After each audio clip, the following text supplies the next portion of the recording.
Crash Bandicoot. I don't think there's much to say here. He's the instantly recognisable, lovable mascot of the PS1 era and one of the earliest 3D platformers to ever be released. And obviously being one of the first games in the genre means that it's full of glitches, however pointless some of the ones that you can find in this game are. It's not quite as broken as Super Mario 64, but there's still some good stuff to see, trust me. I can guarantee you that there are glitches in this episode you've never seen before, unless you're a speedrunner or you're watching it for the second time. And you can try most of these out for yourself without too much effort too, so what are you waiting for? Get that old PS1 out from under the bed, plug it into the TV using a convoluted system of cables to change RF to HDMI, and let's get glitching! The first and one of the most simple glitches that we're going to look at in the entire game is called a Submarine Jump. This jump doesn't really seem like much, but it's important for some of the things that we're going to take a look at later in the episode. A submarine jump basically means a jump that starts lower than the platform you're standing on, and to do it you just need to do a spin attack off any ledge, then when the spin finishes you have a 10-frame window to press the jump button. This will let you jump in mid-air, which lets you get a little extra distance compared to a normal jump. What did I tell you? It's super easy and really helpful sometimes, as we're gonna see. Now the next glitch is actually the most simple in the entire game, and it can be triggered just by using a spin attack and then jumping. It's so simple that you might never have noticed, but doing this causes the spin attack sound effect to trigger twice. Just listen. How that was missed in development is beyond me, but now that I know about it, I can't stop hearing it every time I play the game, and as annoying as it is, at least it's not scary like the next glitch. Though I don't think that anything can be as scary as this face that Crash pulls when you press pause on the first frame of being damaged in this game. Seriously, that is a thing of nightmares.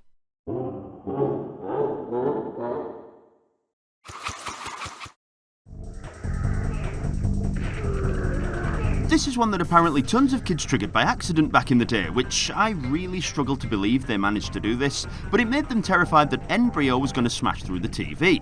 And I must admit, I'm glad that this never happened to me when I was younger, because it is kinda creepy. First grab a couple of Aku Aku masks for safety, and then make your way through the fight until he decides to drink the Incredible Hulk potion and starts to charge at you. Jump on him once to get his health bar down to 2, then stand on the next block that drops and run diagonally against the wall until Brio charges again. After a second, the block will break and Brio will have both of his remaining hit points knocked off him, but the fight doesn't end there for some reason. Instead, you can keep standing on the falling blocks and time spin attacks correctly to trap him in a loop where he constantly charges at you, but you might notice that he gradually gets faster and faster after every spin you hit him with.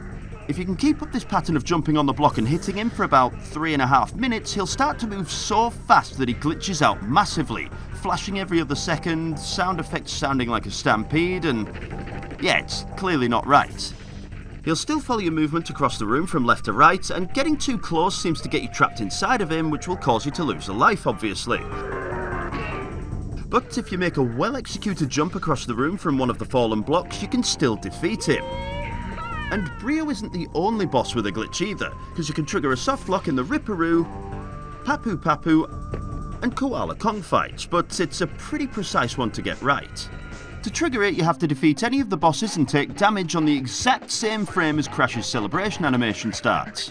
With Ripperoo, you need to time his defeat with spin attacking a TNT crate. With Koala Kong, you need to time his defeat with jumping onto the lava. And with Papu Papu, you need to defeat him and then run around the back of him and take damage as he hits the ground. Doing any of these things will cancel the celebration animation, and this animation is the trigger to get sent back to the map, so you'll never be able to leave the boss area. You'll just be trapped in a small space with a lifeless body forever. There's another much less morbid softlock that we should probably take a look at, but thinking about it, this one features an infinite death loop, so I guess it's really not that much better. Throughout the game, you'll come across character icons scattered across certain levels, and if you collect 3 of them, you'll be taken to a bonus stage. The difficulty of the bonus stage is decided by which of the characters' icons you collected, and I can honestly say, fuck those Brio stages, because they can get pretty difficult. In the level The Lab, if you collect the last Torna bonus icon as far forward as possible, you'll accidentally make the respawn point be floating in mid-air, so if you then fail the stage, you'll enter an infinitely long death loop when you're taken back to the level. This will continue until every single one of your lives are drained, and it can't be stopped unless you turn off the console or game over, so I'd say this is a strong contender for the fastest way to lose lives in this game, but it's technically not the fastest way. We'll be taking a look at that a little later. As you probably already know, you can find a ton of lives to use for this glitch in Castle Machinery, which happens to be the level just before it, but it's not the lives that we're interested in here. Assuming you've collected the green gem already, ride it up to the top and instead of grabbing those tempting extra lives, run to the left and drop back down to the ground. If you stand right at the point the gem comes down, you'll be trapped inside it if you try to run anywhere. Crash actually looks pretty terrified to be in this situation. It can't be a nice feeling to be constrained like this. He can escape the gem just by jumping out of it, thankfully, but the best part about this gem's odd collision is that it can push you into the back corner of this wall very slightly, allowing you to jump higher and higher until you eventually get into the ceiling. Once you're up here and on top of the level, running towards the screen is safe, but you'll fall off the level if you run the other way. Or you can move to the right and keep jumping over obstacles that you can't see. If you only hold right on the D-pad the second you get up here, then you can even float on the air once you get out of the level scenery for some reason. There must be some kind of invisible seam up here, because if you tap up or down in this position, you'll fall off instantly. So I guess it's a good job that there's a bunch of extra lives to play with.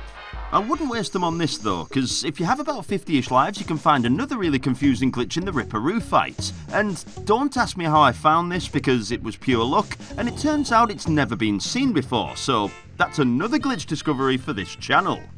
This fight always has a pattern to it. When you enter the arena, standing still on the platform means you'll never die, and doing this means you can observe your surroundings and see that the TNTs in the fight spawn in a pattern too. Right, left, and so on. It's pretty predictable. Weird things start to happen if you're so bad at the fight that you lose 30 lives though.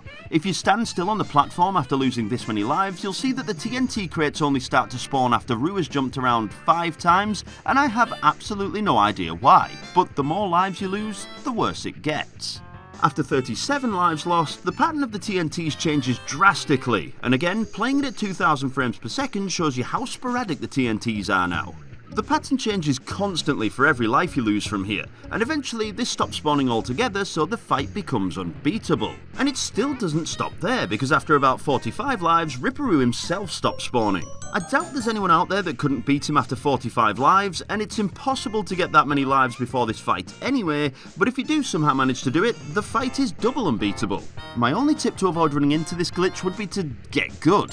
Seriously, if you encounter this glitch by accident, you probably deserve it honestly, because 45 lives to Ripperoo? Come on.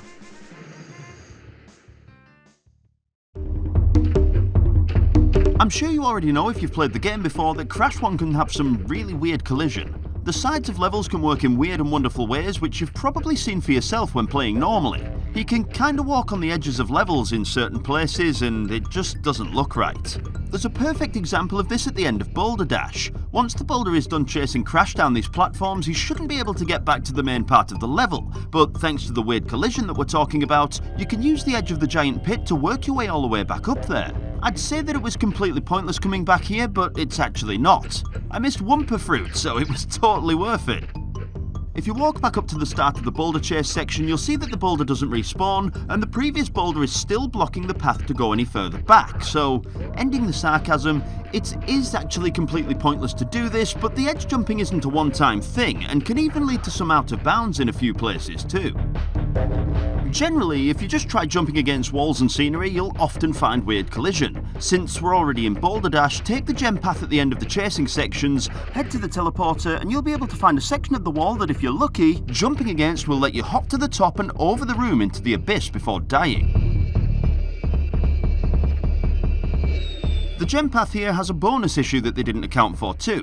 On your way down into the pit, you'll see that there are 2 extra life crates above some arrow crates, and if you use the arrows to land on top of the lives for extra height, you'll hit the death trigger at the bottom of the pit that's now above you. You can even find an out of bounds glitch in the Papu Papu boss fight that'll trap Crash under the floor. All it takes is a little fidgeting around the right arm of the chair to pop behind the scenery, then a little more playing back here will get you through the floor. Once you're down here, you can wander around freely to move the camera, but you can't finish the fight, so if you want to escape, you'll have to press start and then select to head back to the map screen. In the very first level of the game, Insanity Beach, you can get an odd out of bounds where the first checkpoint's found if you jump into the scenery at the right of the Aku Aku crate, then play around jumping towards the camera. You'll end up above the level before jumping far enough to be on some invisible collision that makes Crash look like a giant. If you make it to the top of the steps, you'll be able to see close-up frames of Crash's shoes, and you'll be able to escape if you put a little effort in at the sides of the new boundary you've created too. There's actually a glitch found even earlier in this level where you can get Crash trapped in the top left-hand corner of the screen by jumping on this piece of scenery, then jumping forward to land on this pillar. Turns out that Crash is great at walking on air. It's a shame that we can't use this tech in the bridge levels though, because it'd be really helpful there. I already know what you're thinking. This messed up collision and all the outer bounds I've just shown is pretty much useless, and you'd be absolutely right. But there are some places that the collision can help you out, and I'm talking about skipping gem paths specifically. In certain levels throughout the game, as I'm sure you already know, you'll come across gem paths that you need a coloured gem to be able to traverse. If you don't have the right coloured gem to take the path, it'll shrink down to nothing as you get close to it, and it's as simple as that. There are 11 gem paths in the game if you don't include the secret ending gem path that you need every single gem in the game for, but 9 of the paths required for 100% you can't get through on your first time playing the level, which means you'll need to play past the level that you can't 100%, collect the coloured gem that you need from a later level, then backtrack to finish the level that you originally couldn't. Thankfully, the awful collision that we've been looking at can help you skip the need for 5 lots of backtracking, which can save you a ton of time, but it can also be difficult to do. In Jungle Rollers, you can smash the hidden boxes at the top of this tunnel without ever collecting the green gem just by breaking the top crates of this stack, then using some blind jumps on the edge of the walls to reach them. I really should mention that there's an even easier way with a third stage Aku Aku power-up, but the other way is cooler because it takes way more skill, obviously. In the very next level, the Great Gate, there are 2 ways to skip the yellow gem requirement, but one is way harder than the other. The easiest way is to flip this turtle, then bounce on it, use the spikes for damage abuse to reach the top of the wall collision, then just run right over the top of the portal to the gem path. Okay, it sounds pretty difficult, but that's actually the easiest way to do it. The other way involves pixel-perfect jumps onto the very edge of the portal so that it doesn't teleport you back to the map, but this way is incredibly difficult and is not worth doing, so don't even try. 2 levels after the Great Gate you'll find Upstream, and boy oh boy is this a difficult gem to skip. I think I'd rather collect it in future, honestly. There are 2 places in this level that you need the orange gem to collect boxes. The first is under this ramp, but if you have a triple mask active and you've been practicing your submarine jumps, you can hit the box with the power-up's extra hitbox range, so it's pretty easy to do with some practice. At the end of the level is where the trouble starts. If you're in the exact right position on this lily pad, then you can do a diagonal jump to the left, hit some collision at the edge of the level, then mash spin and jump whilst keeping hold of the diagonal input for a certain amount of time, you can get up onto the edge of the level. And yes, that is as difficult as it sounds. The positioning on the lily pad is pretty precise, plus you're on a timer since the lily pad will sink after some time. And even if you manage to get up onto the edge of the level scenery, you can still fall and die if you're held diagonally for too long or too short of a time. So yeah, still definitely as hard as it sounds. But once you're up here safely, just run forward and make a semi-blind jump over to the last 2 boxes that you need, and you'll have the box gem once you reach the end of the path. Totally worth it, and it's not even the hardest gem skip in the game. Oh no, you have yet to see the fun of that one. On the second level of the third island, Cortex Power, you need the blue gem to get into and out of the gem path. Getting into it without the gem is pretty easy. You just jump against this wall where the vertical girder is, and when you're on top, hold diagonal for half a second, left for half a second, then just tap down on the controller to get the camera to adjust. When it does, you should be on the gem path. Getting out of the path is a totally different story though. There's another one of these pixel perfect collisions to hit like we saw in Upstream, but after hitting it we need to do a submarine jump. Luckily there's a position that'll work every single time to hit the collision that you're aiming for, and you can spend as much time as you want setting it up.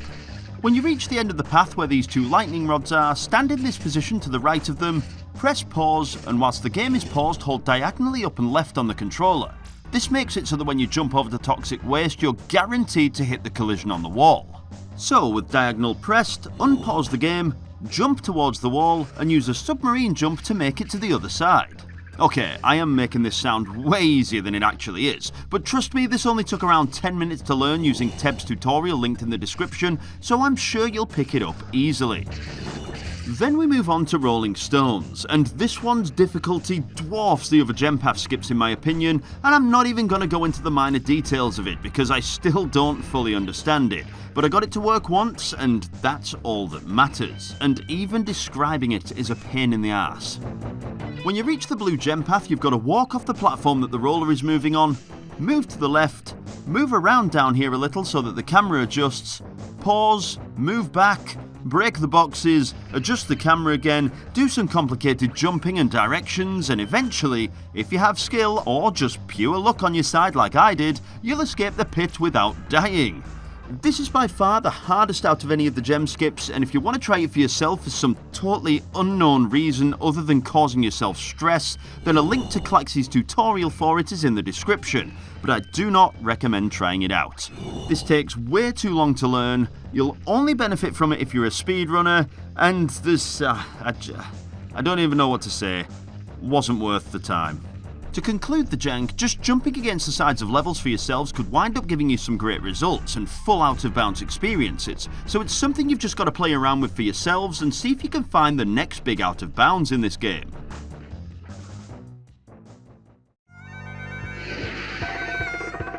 Okay, let's move away from the more difficult stuff and take a look at some of the more simple stuff in this game, like TNTs. They aren't too much of an issue in any of the Crash games since they're obvious enough to see, and they're easy enough to avoid, unless it's this one in the lab that caught me out. Very sneaky indeed. Well, in the very level that caught me out, there's a stack of TNTs that you'll actually have to put effort into exploding. Just run behind them, spin, and you'll hit the exclamation mark box to open the door without hitting any of the TNTs, which clearly isn't right. What, you think I'm lying? Well, if that's not good enough, you can even spin attack the front of them and they won't explode, so tell me it's not a glitch now. There's another box that has some jank to it that you can find in the level Whole Hog, and gamers have been frustrated with this one since the beginning of all time, or at least since the game has been released anyway. You might know it very well yourselves, as when you get to this section of boxes you can run right over the one to the left and it won't break, so if you want the box gem you'll have to restart the entire level. This glitch is random but way too frequent. Just look at this sped up clip of Supersphere trying to get the box. It took 5 attempts just to collect it, and they didn't even change a single thing about the way they approached it. Are you fucking... Why? What is going on? What is going on here? Y'all are seeing this too, right? It's not just me? It's a perfectly fair way to ruin a speedrun, don't you think? And there's missing things because of collision, and then there's being hit by things that don't even exist. Riding this platform in Temple Ruins, sometimes, seemingly at random, but generally if you're not paying attention because you feel safe, the air will be thick enough to stop Crash from moving and force him off into the pit below. At least, I know it can do because of this clip, but after 200 separate journeys of trying this out, it never happened to me once. This clip from Climbing Resilience proves that it has happened at least once before, but God, do I hate it when things work the way that they should. It's totally against the morals of this channel. If you watched the video from 10 years ago on this channel, you'll know that all of the original Crash games limit the number of lives you can have to 99. So if you have 99 lives, then collect one more, it won't get added to the counter. It's not really an issue since that's a lot of lives in these games, but just in case you wanted more, there is a minor oversight that the programmers left which will let you have as many lives as you've earned for yourself, and it's really easy to do too. Once you're at the max, collect another life and pause the game before it can get to the counter in the top right of the screen. If you press select and go back to the map screen, then enter the level again, the counter will show the extra life or lives that you collected. This also works if you collect multiple lives at once, so if it isn't already obvious, that means that Castle Machinery's green gem path is by far the best way to make use of this glitch because you can collect a full 27 lives if you do it twice. All of the lives that tick over 100 using this method are free to use if you suck at the game, or you could even use them with the Lab's Torna bonus glitch that we looked at earlier, though it'd be a bit of a waste to use them like that.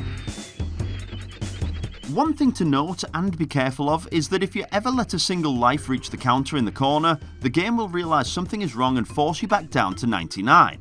And that is the fastest way to lose 30 lives in this game. So don't do it. Back over in the Great Gate, you'll find these tribesmen that don't kill you on contact. Instead, they try to push you back in an attempt to drop you in a pit. There's one in the level that you'll find right next to one of these flame obstacles, and if it pushes you onto the flame, you'll be able to spin Crash in place whilst he's burnt, which you can't normally do. Yeah, it's a glitch, look. Normally you'd be locked in position after getting burnt, so...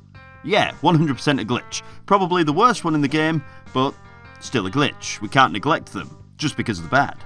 And looking back at the end of Boulder Dash again, you can jump on the purple gem just as the boulder is coming to a stop, and it'll bounce back and forth until the boulder drops. But if you put a little distance between Crash and the boulder, jumping on the gem will let you pass right through it. There is a golden distance though, because if you go a little too fast and jump on the gem, it'll start to take you to the hidden area, but the boulder will just crush you whilst you're on top of it. It doesn't seem fair to be punished like this for being too fast, but speedrunners have techniques to go fast enough to use the gem before the boulder can even get close to them, so that's pretty impressive. And that, my friends, leads us to the end of today's Glitch Picnic. Thanks as always for watching until the end, and if you did, then let me know what your favourite glitch out of all of the ones we've seen today are. There's no wrong answers, but moving burnt Crash in the Great Gate, that one is close to being a wrong answer, I won't lie. I need to once again throw a huge shout out to all of the folks that have supported the video through Patreon, who this time are Himdog, Max Wegner, Talentless Hack, Sailor, and the girl without a name. It's a real pleasure to be able to read those names every time an episode is released, and if you feel like a shout out, then the link to the Patreon is in the description below. The next episode is coming in 2 weeks today, guaranteed. It's finished and on schedule, so I'll see you all there. And don't forget, I love you all. Mwah!